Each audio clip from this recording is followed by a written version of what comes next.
Hello, everyone. Welcome. I'm going to give everybody just a minute to get in out of the waiting room here before I get us started.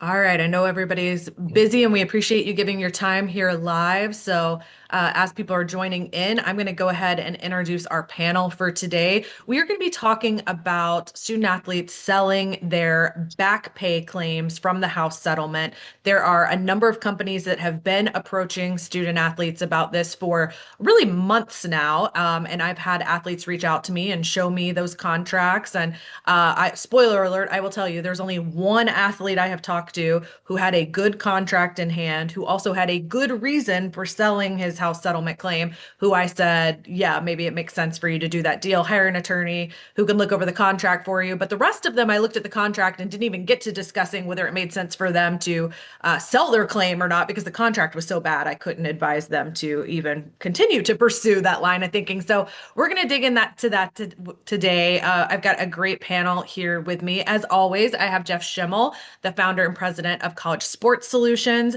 Jeff has been in college athletics for more than 3 decades. He's been an athletic director. He's been in key leadership positions with the NCAA, as well as several conferences. And he currently consults with athletic departments in areas like strategic planning, executive searches, operational reviews, naming and other types of rights negotiations, and gender equity. I work as a consultant with Jeff at College Sports Solutions, and we've gotten to work on all kind of cool things together. We also invited to join us today Zach Meyerowitz, who's the vice president at Strategic Capital Corporation. He focuses on origination, deal structuring, and the firm's NIL athlete financing initiative. He has an MBA from Columbia Business School, where he captained the soccer team. Also, as an undergraduate at Brandeis University, he captained the hockey team and played on the varsity soccer team. So we've got some former athlete experience here in the house with us.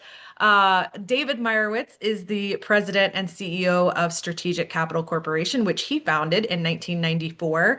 Over the past 3 decades, he has built SCC into one of the largest participants in the secondary private cash flow market, originating and financing over $2 billion in structured payment streams alongside major institutional investors. David, also a soccer player with us, was a soccer player at the University of Toronto, where he graduated magna cum laude in commerce and finance. Last but not least, Christy Dosh. I am your moderator today. I am a consultant with College Sports Solutions and the founder of Business of College Sports. I am a recovering attorney, so I look at these contracts for athletes and then I tell them to go hire a real attorney because I don't want to practice law anymore. I teach NIL classes in the undergraduate, graduate, and law programs at the University of Florida. And last year I published the book, The Athlete's NIL Playbook, the complete guide to owning and profiting from your name, image, and likeness. And I wanted to have this panel because I have been hearing from so many student athletes about these offers they're getting to sell their back pay. So we wanted to walk through today for student athletes, but also for agents and for those of you who are working inside of athletic departments, attorneys who are advising athletes on this. What does this market look like? Because this exists in other industries and I think exists kind of throughout the class action settlement realm, but it's not something we've ever had to deal with athletes before. So I wanted to start with the question, a kind of a simple one here, Jeff. Why is this even an issue? Why haven't the athletes received their back pay from the House settlement yet? Well, and I think that's a big question for everyone. It seems like a long time ago now that the House settlement was approved, and here we are a year and a half later, and not a payment has been made yet. The reason for that, as you know, and I'm a recovering attorney as well. The appeals and much of the litigation that is surrounding these issues is still there. And the appeals are in a group, and the court is considering those. And I think once the agreement is, once those are settled or a court has decided them, then I think then there'll be a green light to begin to make those payments. We got to be reminded that this is no matter what the amount is, it is a 10-year payout. And so those become those become long term, obviously. And I think what we're hearing in the business on the street these days, especially on the litigation side of life, is that probably the closest, the nearest time that we're going to have payments begin is probably in the fall, and that's probably optimistic. Probably we might be here a year from now and still not have those payments made just because the litigation that continues to take place and the issues that are coming, whether that's related to the amounts, whether that's related to Title IX, whether that all the things that are being discussed these days in these lawsuits. So we all have to be patient, and I know some of us aren't very patient, especially when you've got a number that's in front of you as a former student athlete that says, here's what we're going to pay you. For those who don't know, maybe will back up for a second and say the student athletes, they have a portal they can log into. And when they log into that portal, and I can't show you this because I don't have it blacked out. I wish I had thought to do that. But I've got screenshots athletes have sent me for their back pay where they were asking me questions or I was doing some research for my book. So, for example, I have right now a women's basketball player who was at a Power Four institution for 4 years. Her total estimated payout is $58,282.15. It actually breaks that down into the categories that were part of the settlement. So her broadcast NIL payment based on the use of her NIL in television broadcast is a little over $30,000. She does not have a video game NIL payout because that was only football and men's basketball that received that. She has a compensation for athletic services payment amount that is 10,500 and some change. And then she has over $14,000 for lost NIL, which was missed third-party NIL deals before July 2021. And then also she has this Alston Award payment from the Hubbard case, which was consolidated into the House settlement. So she can see the breakdown in her total amount. The athletes had a chance to influence that number a little bit. They could send in contracts and deals they had for NIL to help improve that NIL payout amount.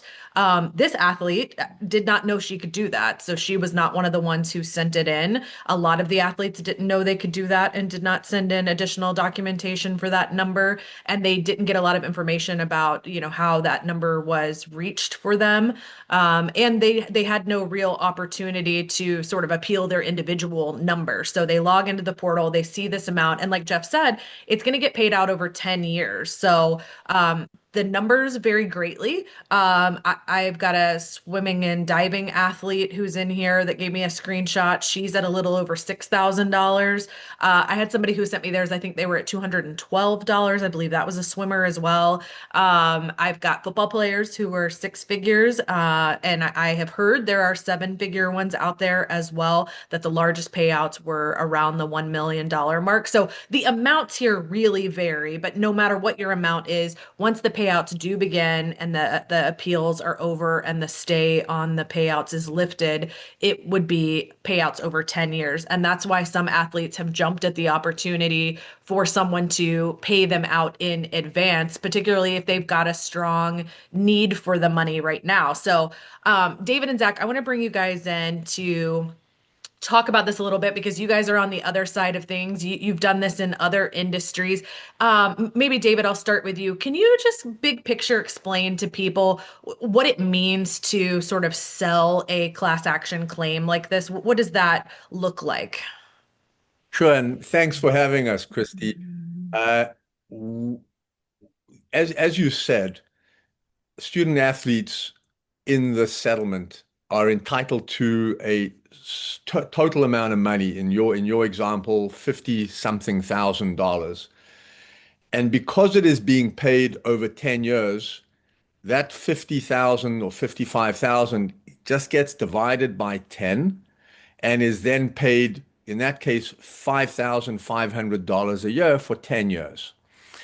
And that student athlete has the legal right and entitlement to those payments over 10 years, as Jeff pointed out, once everything is settled and the payments are able to start. The student athletes who are entitled to these I guess, have a decision to make. Do they want to receive these payments over 10 years? Or, as we have found in the other lines of business and finance that we operate, there are people who are entitled to a future stream of payments and would prefer to get the money upfront for one reason or another. As you say, it's very important to think about it carefully and to make sure that it's the right decision for you. But essentially, the student athletes are entitled to these payments, and they can then decide if they want to continue to receive them or receive a discounted amount upfront. And I will tell everybody sort of an example. The one athlete who came to me who had a pretty good contract from another company who wanted to take it. I'm trying to remember the exact amount of his. He was a football player though, who was in the mid to high six figures, if I remember correctly. And he did want to take the payout right now. I believe the company that made him the offer, they were offering him 30% of his total payout. And that might sound, low to those of you listening that he's only going to get 30% of what he was due. But he had started flipping houses during his senior year of college and was continuing to do so after graduation. And he sort of had a line on a house he really wanted and no other better way to get the money right now. And so he wanted to take the buyout to get this house and flip it. I've actually heard from him since he did it, and that went very well for him. I'm actually hoping he's going to let me write a story about it, but at this point he hasn't wanted to come forward and give his name yet. But he made good use of that money, and he came to me with a business plan, and I sent him off to talk to other people who understood this even better than me. But he had a business plan and said, if I take this now and I invest it in this house, here's what I'm projecting to make on this house. Here's then what I can invest it in. And he was able to show how fast he was projecting that he could make this back and why it made sense for him to take it when it was only 30% of his total payout versus waiting for it to be dribbled out over the next 10 years. And I think an athlete who comes to me with a scenario like that versus one who comes to me and is just like impatient and doesn't feel like waiting, and somebody only offered them 10% of their total, those kind of deals I have cautioned them against taking. So just to give everybody an idea of practically what this looks like behind the scenes with the athletes, I would say most of the athletes who've reached out to me are just being impatient. They don't have a real plan for the money. And then often the contract and the amount they're being offered is pretty terrible. So we'll dig into this a little further with Zach and David in terms of what these deals look like. Zach, what I'll have you take this next one. Can you talk to me kind of from your side? Say an athlete, reached out to you and they were interested in exploring something with your company. Step by step, what does it look like from there in terms of how this works? Sure. Thanks so much, and great to join Jeff and Christy on this webinar. Um, so I guess the process from a step-by-step standpoint is we start with, we always want to start with a conversation to understand the athlete's situation, what they're kind of using the money for, get to know them. We find that this is a sizable financial asset for a lot of folks, and it should be treated seriously and carefully. And the folks that they're dealing with in terms of buying these payments, they should have a personal one-to-one connection with. Once we chat and get to know each other, we will, discuss, understand what payments they're entitled to, and then we'll kind of go back and work on an offer. We will then want to verify, that the individual has an official notice from the NCAA settlement administrator, with the claim ID and PIN, so proof of entitlement. And then we'll, provide kind of the offer and the quote, which, we'll have another call probably to discuss that. Say, all is good. We will provide a formal offer in writing, and the athlete can review it. We really stress for athletes not to rush into, or former athletes not to rush into these decisions, to really kind of review and make sure this is the right solution for that individual. And then if all works out and everything's good and the individual approves it, funding can usually take probably 1 to 2 weeks. And then the money will get deposited into that individual's account. And so it's a pretty seamless it can be a seamless process, but obviously you want to work with folks that are professionals, that have experience. There's a lot of, even with these simple processes, there's a lot of stuff that can be not seamless in kind of the processing and paperwork and all of that jazz. So I'll tell everybody that the contracts I've looked at from, I've seen, I think about a half a dozen different companies making these offers to athletes now. And the percentage of the back pay claim that the companies are offering them, I would say has generally been between 10 to 30%, with some a little even higher than that. But like between, a 10% offer versus a 30% offer is an enormous difference. I don't know which one of you guys wants to jump on this one, but can one of you explain how a company like yours would decide what percentage to offer? Like, and is it the same thing for every student athlete you look at, or does it vary depending on what their claim amount is? How does that process work on your side? So I can take that one. Um, we would, so we have sort of guidelines about the kind of percentage that we would offer for different size of payment streams. Our pricing is primarily dependent on the size of the annual payment, means the size of the total entitlement. Uh, the the If there are very small payment streams, it'll be a smaller amount. And I guess I would say that we tend to be, even for our smaller transactions, higher than the percentages that you've just mentioned, Christy. And then as you go up, let's say for that young guy who was flipping houses, if you're entitled to six figures and mid six figures, then the amount that we would be able to offer goes even higher than our normal. I think that every student athlete is going to be entitled to the same guarantee of payment. So the NCAA is going to pay the student athlete who's entitled to $5,000 a year the same guarantee to the student athlete who's entitled to $50,000 a year. And so our main concern, and we've been doing this a long time, as you said, our main concern is making sure that the student athlete understands what they're doing, is going to be in a better position after this transaction than they were before. And I guess I would say that we treat everyone the same. So we're not going to, if we have two athletes who are entitled to $50,000 a year, they will both get the exact same offer and the exact same price. Okay.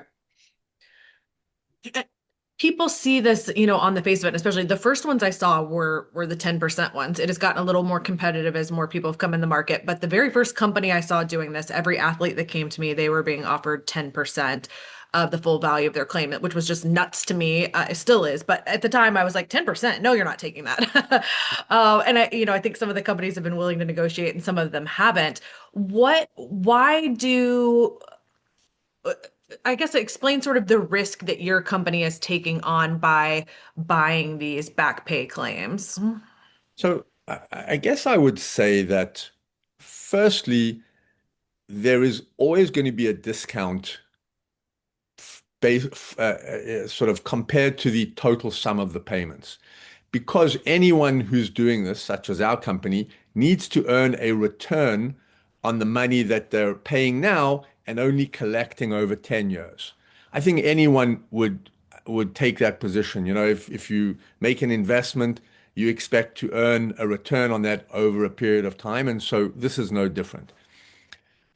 In addition to that, as Jeff pointed out, we don't know exactly when the payments are going to start. And if we buy these payments, we're taking that risk. Once the student athlete is paid, they can walk away. They don't need to worry about the uncertainty. So there is the uncertainty of the timing of when the payments start.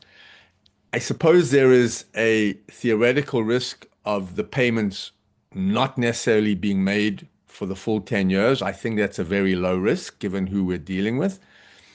And I think there's also another uncertainty, which is once all these appeals are heard, the back pay amounts we have seen and read could be adjusted a little bit. So we may have thought we were buying $5,000 a year, and in fact, the payment ends up being $4,800 a year.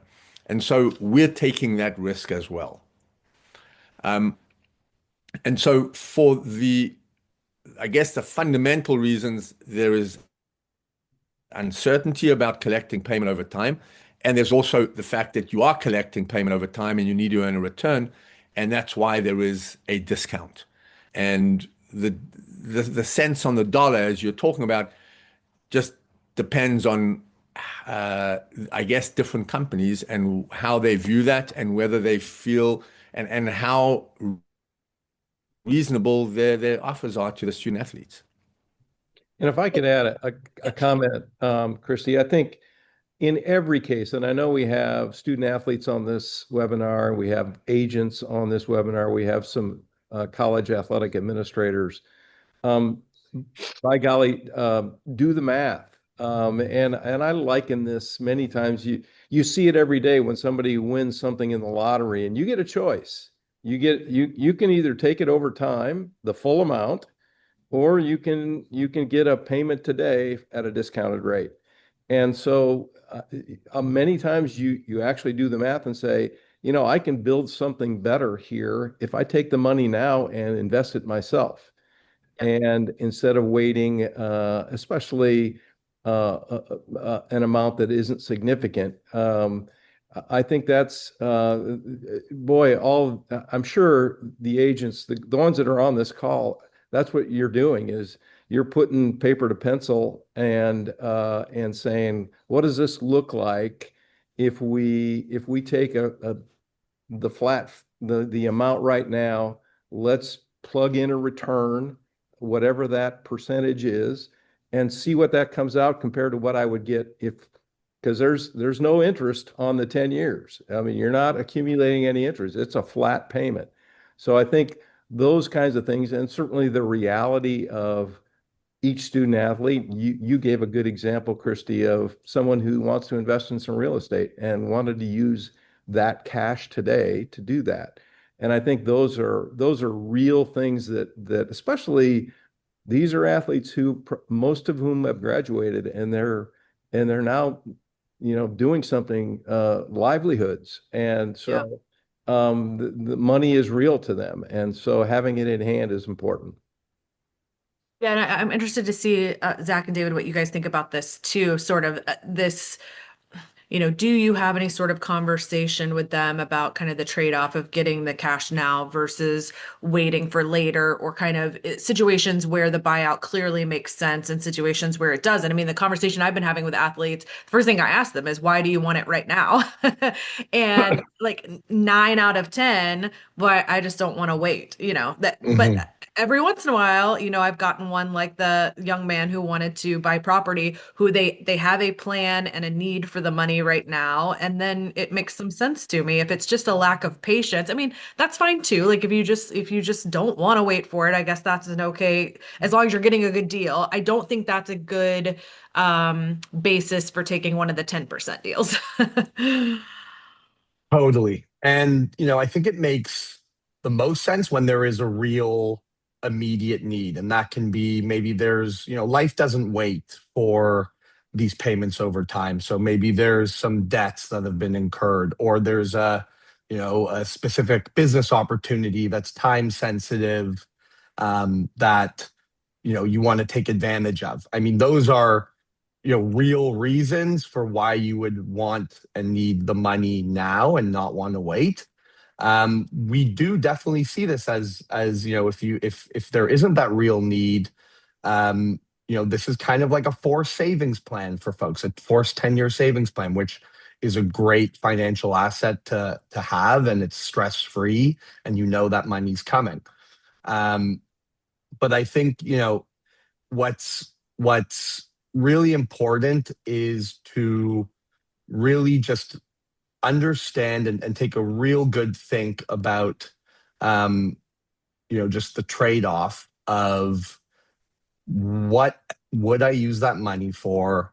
Am I in urgent need? Or if it's not an urgent need, then maybe it's better to wait. Now, I will caveat that waiting that because of how this whole program has been structured, we can only, and maybe someone's mentioned this earlier, but uh, the secondary buyers are only allowed to purchase during the appeal process. Mhm. So there is a risk in waiting too long where if the appeal process is done, is finished, and maybe a business opportunity or that debt has ballooned and now you really need the money, now we can't help unfortunately.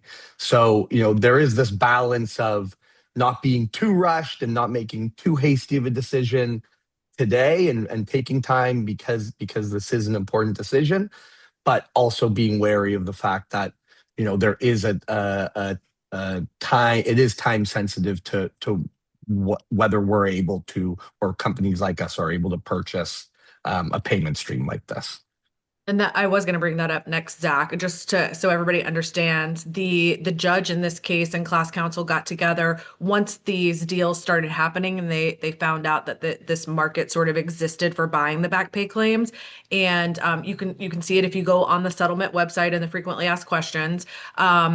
Buyers of these claims, they want the settlement to pay them directly. You don't want to have to wait on an athlete to get paid and then count on them to forward the payment to you. Uh, the buyers want to be able to get it direct from the settlement. And they have now said that though they can only register these third parties and make the buyout payments to them if the deals are done before the appeals are over. So if we get through this appeal period, which could happen during this calendar year, if we get through this appeal period and the payments start, then companies like Zach and David's aren't going to be able to buy them and get paid direct from the settlement. I guess you could still buy them and count on the athlete to pay you, but they won't be able to get paid direct from the settlement anymore. And that will probably limit the number of people who are still willing to do business in this space. So athletes who are kind of considering it and are thinking, well, maybe, 2 or 3 years into the payments, then I'll do a buyout for the rest. That it's very likely that that won't exist anymore at that point in time. And Chrissy, if I can just add to that as well, I think what, in terms of, kind of sitting on this side of the table, in terms of our evaluation from a risk standpoint, being paid out of the settlement is less risky than being paid by an individual, which means probably that will get factored into the offer price. And so therefore the offer price, you would, that the athlete wouldn't be able to get as high of a payout as they could today because there's just more risk factored into the amount that we'd be able to pay. So just wanted to kind of add that in as well. And I would add one thing, Christy. I don't know if you agree with me or not, but um, I would not foreclose that possibility once these appeals are done, whether there might be a change in whether those payments can in fact be made directly from the NCAA to David and Zach. I just think the reality of, you know, most student athletes that earn this are going to be good student athletes, but chasing people around to try to get their money is effort and time and expense. Absolutely. I want to talk a little bit about what the contracts look like for this. I've seen about a half dozen of them. Zach and David, I know you have your own. And actually, Jeff and I reviewed the contract that Zach and David had because we weren't willing to have people on this webinar to talk about this as sort of experts. I mean, they understand this better than we do because they've done this a long time and they've done it with other class actions. So I wanted to have people who really understood that side of it, but I wasn't willing to let people on here who had a bad contract they were offering to athletes. So Jeff and I have seen their contract. And I've seen contracts from, except I think 5 or 6 other companies at this point. I had no issues with Zach and David's contract. I did have a lot of issues with some of the other ones that I saw. So maybe this is a good one either for Zach or David, whichever one of you wants to take this. What should athletes look for in a contract? You know this industry better than we do. What are some of the concerning or sneaky things that might be in contracts from companies that I know we've got? I can see who's on here. I know we've got a couple of attorneys on here and a couple of agents, and your athletes may be asking you to look at these. What are the types of things that come up in this industry they should be aware of? I think that I can think of a few red flags that I would want to point out to anyone signing one of these contracts. I think one of the red flags is if the contract provides for a clawback or adjustment to the price once the settlement is complete and the payments start. And I'm talking about a clawback because the payments start later than had been projected, or they're a slightly different amount to what had been projected. I think the reason that the student athletes would enter into this kind of transaction is for certainty. And so we are taking over the uncertainty if we enter when we enter into these, and the student is giving up money for certainty. And so to then try and inject uncertainty into the student's life, I don't think is appropriate. I think the other element that I can think of is if there is a purchase price, but then there are fees that are deducted from the purchase price to result in a lower net payment. And so, we've seen examples of companies who are offering a higher percentage, but then their fees are so high that they take that percentage down significantly. And Yeah. so those are the kinds of things you want to be very careful about in when you're looking at a contract. And as we've said on this webinar, it's important to have someone review it who is experienced in these things because can be unintended consequences. And, Uh, and go ahead, David. Sorry. No, I was just going to end by saying that there are also, legalities and legal language in these contracts that people can play around with and are not straightforward. And so our contracts when we are very straightforward. We need to know that the student athlete is entitled to these payments. So we're very concerned and careful about making sure that's the case. And then we make sure that the student athletes knows what they're getting, how much they're getting, net, clear of everything, and that's what they're going to see in their bank account. And I think those are some of the issues that people should be aware of. And David got the back of my neck, the hair on the back of my neck going there because the lawyer in me comes out. And Christy, you said it initially. We are in this. We were student athletes, so we are in their corner, and we want to protect the student athletes just as the people on this call typically are trying to protect their student athletes, their clients. And I know, Christy, you may not want to review a bunch of contracts, but I would always be willing to do that. I think to make sure that there aren't the kinds of things that David just mentioned, and they're out there. They are out there to protect the student athlete from some language in a contract that you might not understand.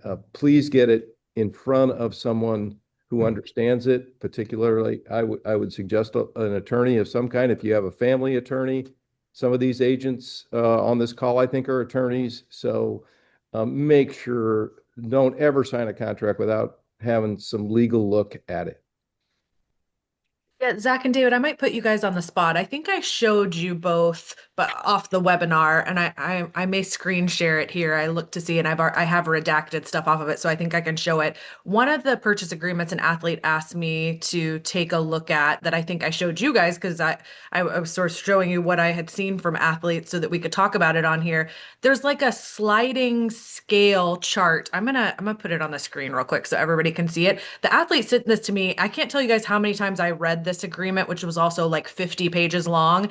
How many times I read it trying to figure out what this said. And I was thinking, like, I'm an attorney. I'm pretty good at reading contracts, but this is the most bizarre contract I've ever attempted to review. I think maybe you guys can see it on the screen now. Can you see this chart? Yeah. Yeah. Yeah. Okay. Can either of you explain this? Because we see up here it says assignment slash purchase price $5,000, but then you've got this sliding scale. Can you guys explain what that's all about? So, Christy, I think that this is indicating if someone is paid the $5,000 that is referenced in the purchase price line towards just under that redaction. This says that if as the time goes on, that person will be obligated to repay a higher and higher amount. I mean, it looks more like a loan agreement to It, me it, than a it, buyout, although it was yeah. presented to this athlete as we are buying your back pay claim. But to me, this looks like a weird kind of loan. I think to me, this looks like a contract from a company that doesn't really understand how the back pay works and should not be used in a situation like this for back pay where there are uh, regular and consistent annual payments. Well, this If I does, saw something like this, I'd run for the hills. well, me too. And I assume, David, that this assumes that you're not, the entity that is providing the cash is not going to be paid by the NCAA, but rather by the student athlete. So, I mean, that's Right. what this looks like to me is they're making a deal and it looks like a loan. That's exactly what Yeah. it looks like. Yep. Yep. And you Perspective. can see that it grows very fast, and that would not be a Well, transaction that I You know, would support. yeah.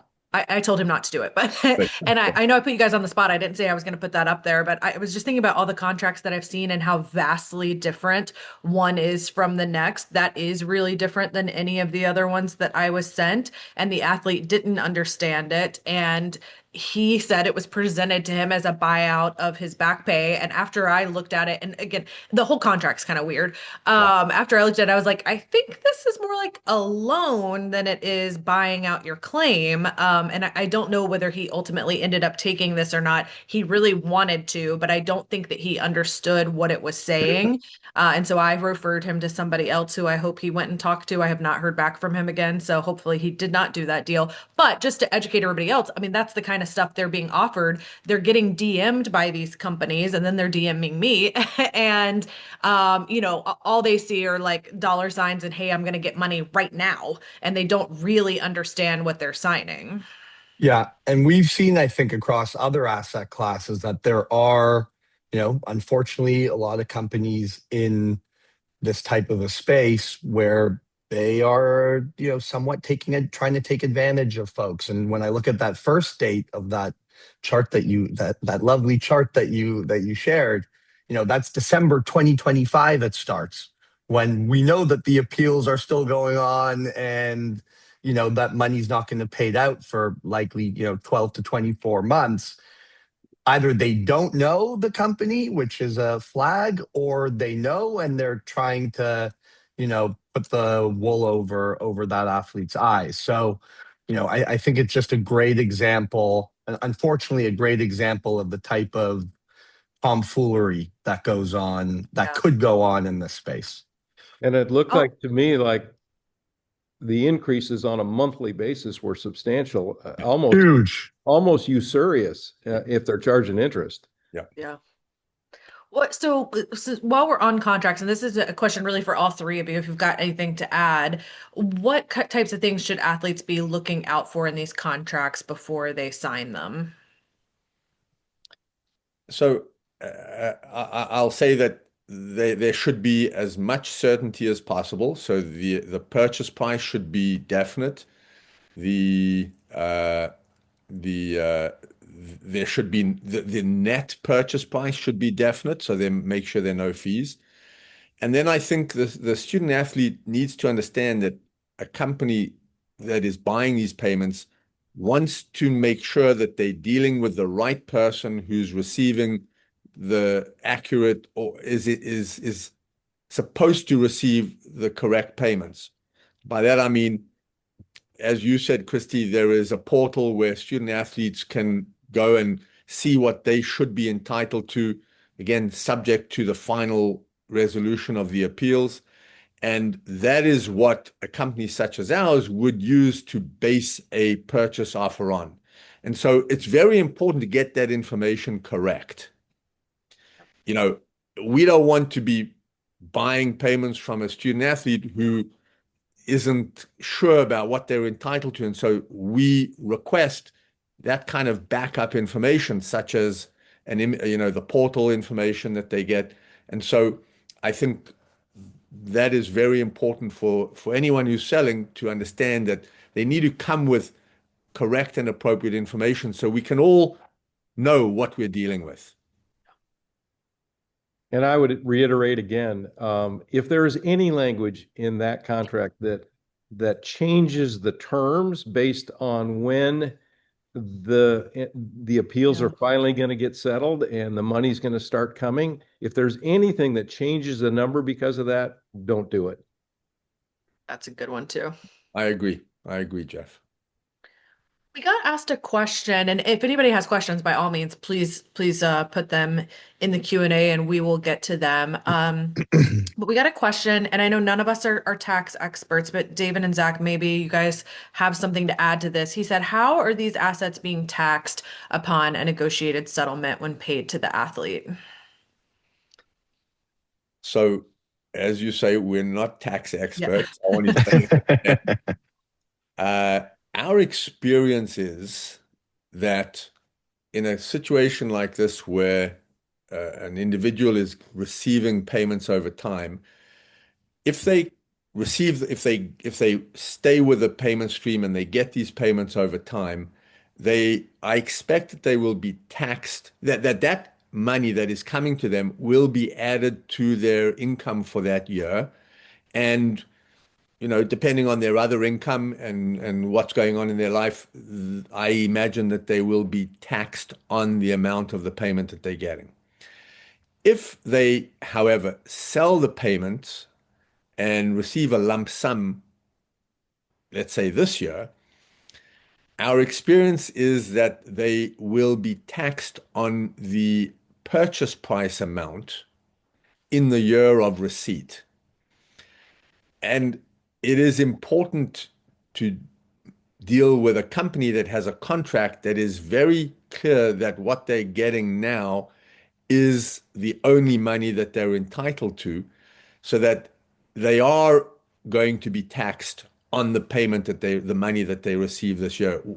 What we certainly would caution against is student athletes who may sign a contract that doesn't make that clear and then potentially get a tax bill from the IRS based on the sum of all the 10 years of payments, even though they received a discounted amount now. That would be just a horrendous outcome, and it should not be the case, but you just want to make sure that it's very clear as how that's dealt with. I don't see any other questions, but if anybody's got one, get those in the Q&A and we'll try to handle them before we are done here. How where do you all sort of think the market goes from here? You know, we've talked about the fact that time is somewhat limited because the settlement administrator and the judge have made clear that they are only going to direct payments to third parties if those deals are reached and filed with the settlement administrator prior to the appeals being exhausted. But anything else you guys can tell us about what this market looks like now or what you expect to happen going forward? I would say that the market will likely remain pretty active. As we've spoken about, there is a certain time limit where student athletes will be able to receive a reasonable amount of money, because once the appeals are settled, and if they are not going to, if the NCAA administrator will not pay the payments directly to a purchaser, I think the value of the payment stream will go down significantly. And so I think as I think we're probably at a point where if student athletes want to consider selling their payments and receiving a lump sum, I think that they should look at it seriously now, not count on being able to do it in a year or two. But as Zach said, it's important to deal with it now, but do it in a thoughtful and careful manner. Yeah. Don't rush into it. Don't do it because you just woke up that day and said, I just want some cash in my bank account. It's too valuable an asset to be dealt with frivolously. And so we strongly encourage any student athlete who's considering this to think about why they want to do it, and then talk to someone about it. Talk to a parent, a trusted advisor, a lawyer, an agent. Make sure that they feel that the cost benefit is in their favor, and so they can do it with confidence. And I would add to that, David, you are right on. I think at least as it stands now, for those of you on the call that are agents representing student athletes with payments coming, now is the time to at least look at it. If your client is interested in a settlement of some kind to get the cash now, that this could be a window that might be 6 months, might be a year.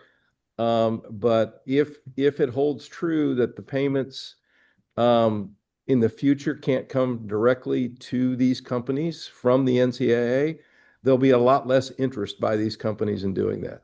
Just because as we talked about before, the logistics of chasing down money for 10 years that isn't a source like the NCAA is problematic.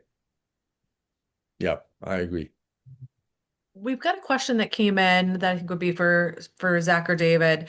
It says, is there any interest from companies to package these up and sell them in the open market? Is that something that happens in this space? I think if these transactions were able to be completed over a period of time where you could accumulate a significant amount of these payments, and we're talking, I mean, we should be talking $100 million packages, because to accumulate them and package them and then finance them or securitize them is very expensive, and you can only do that with a significant pool. So my gut is that it's unlikely to be packaged like that. I think it's going, because of the time period we're talking and the size of most of the transactions, I think we probably are looking at more of an individual one-off, one-by-one transaction. Okay. Yeah. I don't see any other open questions. Is there anything we didn't talk about that any of the three of you that you want to add in that we didn't cover? I would just nothing that we didn't cover, Christy, but I would reiterate anyone who's approached on this, get legal advice, have someone look at it, make sure there's no language in there that could disrupt what you're really looking for at the end of the day. Um, and again, be wary of those that aren't that may be trying to take advantage of you beyond what's normal and what's in the marketplace. I think the first thing I do when a student athlete sends me one of these is I look the company up and I look at their website and I just look at the first few like Google results to see are people out there complaining about them. But I want to know that it's a company that existed prior to this. Like Zach and David have been doing this, with other class actions for a long time. And several of the companies that I've been sent have as well. One of the companies I was sent has no website, doesn't seem to have existed prior to this. Like, that's a red flag for me. If I were going to do it or I was going to consider doing it, I would want it to be a company who's experienced in this space and not somebody who just sprung up because they want to, piggyback off of the house settlement. So a simple Google search will turn up all sorts of things, as I've found.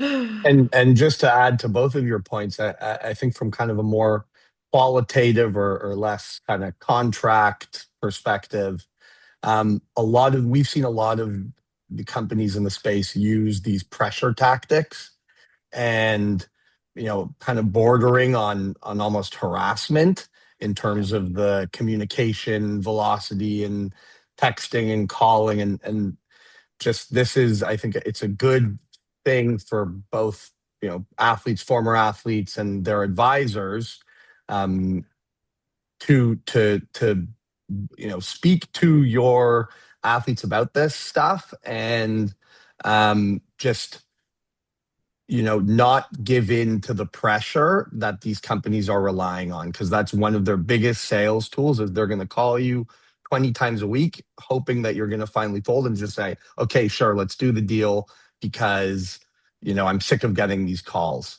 I think it's don't be surprised by it, I guess, number one.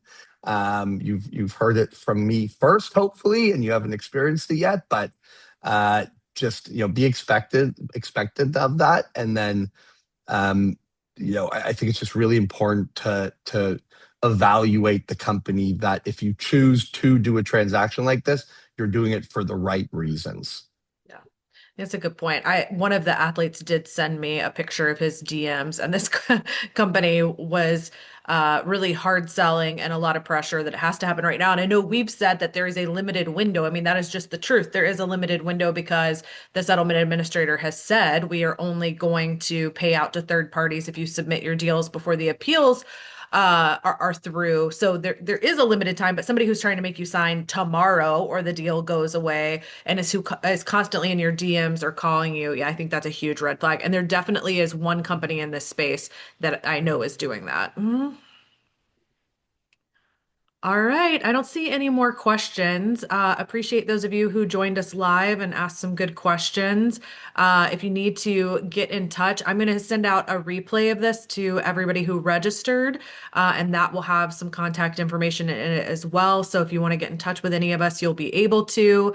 And we just appreciate your time. And Zach and David, thank you so much for coming and educating us more about this. Jeff and I, our experience with this was limited prior to this popping up. So we appreciating you help educate us and everybody else too. Thanks, everybody. Thanks so much for Thanks. having us on. Pleasure to be here. Yeah, Thanks thank so you. much, guys. Really appreciate it. Thanks. Bye. Bye, guys. Bye.